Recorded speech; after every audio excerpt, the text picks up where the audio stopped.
এক ওয়াক্ত নামাজ পড়ে না, খোদার 365 দিন, একটা বছরে কোনো দিন যে ছেলেটা ফজরের নামাজ পড়লা না, তুমি কোন মার ঘরে জন্ম নিলা?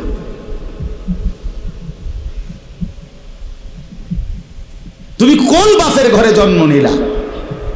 তোমার মায়ের 2 বছরের দুধের হক কি আদায় করল?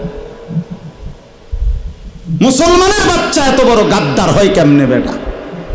এত বড় নাফরমান, এত বড় হাইওয়ান, এত বড় চতুষ্পদ জানোয়ার মুসলমানের ঘরে হয় কেমনে বেটা? কেমনে হয় বেটা? এই জন্য মনে রাখো বেটা, যে কপালে সেজদা নাই সে কোনো মানুষ না।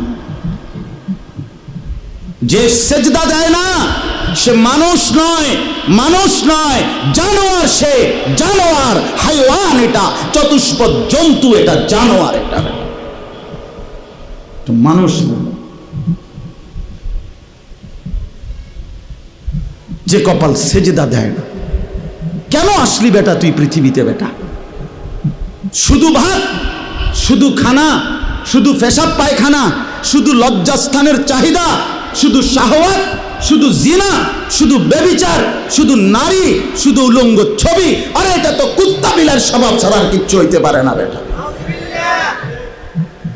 এ তো জন্তু জানোয়ারের স্বভাব হইতে পারে বেটা।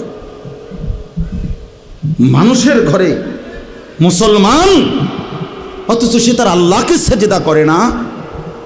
তো কি মানুষ হইলি বেটা? কি পড়ালেখা শিখলি যুবক? এই ছেলে কি পড়লি বেটা? কার জমিনে বড় হইলি? কার আসমানের নিচে রইলি? কি রে বেটা? আমরা চেহারা চিনি না? এখানে দাঁড় করাই এখন বেনামাজি। চেহারা দেখলেই তো চিনা যায়।